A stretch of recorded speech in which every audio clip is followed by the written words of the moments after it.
Hello बच्चों, UPSC class की online classes में आपका स्वागत है। उम्मीद है आप कोरोना से अपना सेल्फ प्रोटेक्शन कर रहे होंगे। पिछले वीडियो में मैंने आपको स्वपोषी पोषण के विषय में बताया था।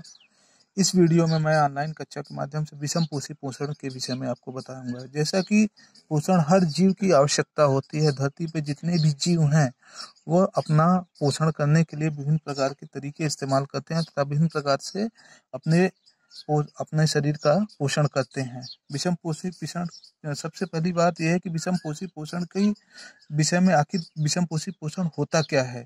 तो इसका पहला स्टार्ट हम करते हैं। प्रत्येक जीव अपने पर्यावरण के लिए अनुकूलित होता है। जिस भी इन्वायरमेंट में जीव पाया जाता है वो उसके लिए अनुकूलित होता है तथा ये भोजन के स्वरूप एवं उपलब्धता के आधार पर पोषण की भी विभिन्न प्रकार की हो सकती है।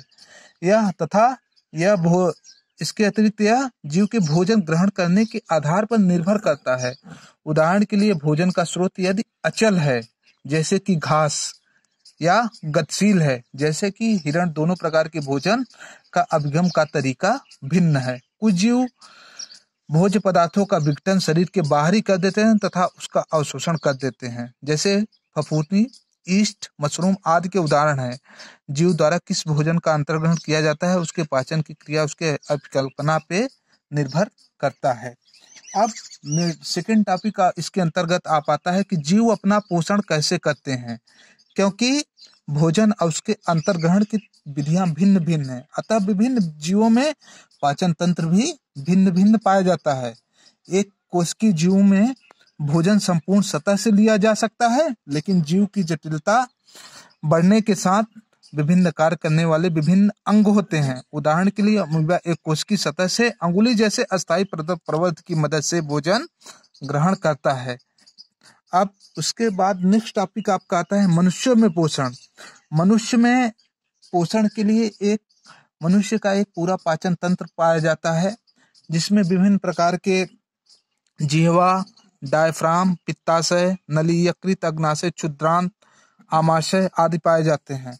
लेकिन मनुष्य का पोषण तंत्र जनरली आहार नाल से मूल रूप से गुदा तक विस्तारित एक लंबी नली होती है, जो भोजन हमारे शरीर के एक भाग में प्रविष्ट हो जाता है तथा विभिन्न प्रकार से शरीर के अंदर ग्रहण किया जाता है। अब जो हम मनुष्य का जो पोषण तंत्र होता है वो जिह्वा से स्टार्ट होते हुए आता है। एक नली ये है, स्टार्ट किया जाता है, मुंह के अंदर जिह्वा पाई जाती है, मुंह एक ग्रसिका होती है जिसमें उसमें एक पित्ताशय पाया जाता है, पित्तनली पाई जाती है, यकृत, अग्नाशय तथा पाया जाता है, आमाशय पाया जाता है, क्षुद्रांत पाया जाता है, बृहदांत पाया जाता है तथा परिशेषिका पाई जाती है तथा गुदाद्वार, जिसको हम इंग्लिश में एनस भी कहते हैं। अब जब हम भोजन मनुष्य ग्रहण करते हैं मुख में, तो स्वादिष्ट भोजन को ग्रहण करते हैं मनुष्य में विभिन्न प्रकार की लार ग्रंथियां पाई जाती हैं, जो कि लार सिक्रीट करती हैं और लार का सिक्रीशन करती हैं, जो कि भोजन को पचाने में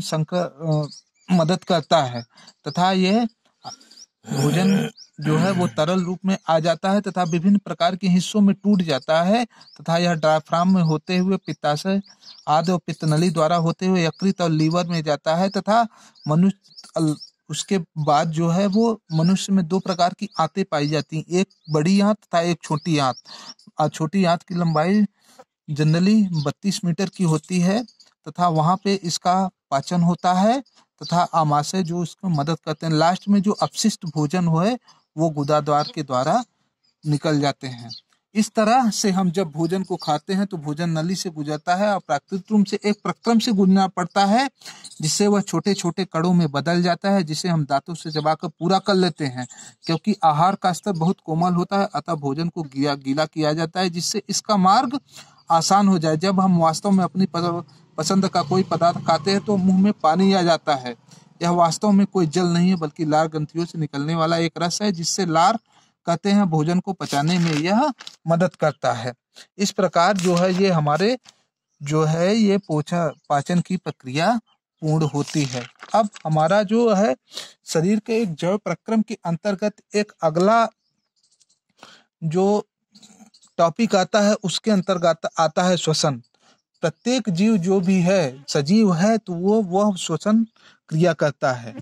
कुछ जीव जो है वो ऑक्सीजन का इस्तेमाल करते हैं तथा कुछ जीव जो है वो कार्बन डाइऑक्साइड का इस्तेमाल करते हैं, जिससे कि हमारे शरीर का जो है पूर्ण विकास हो सके।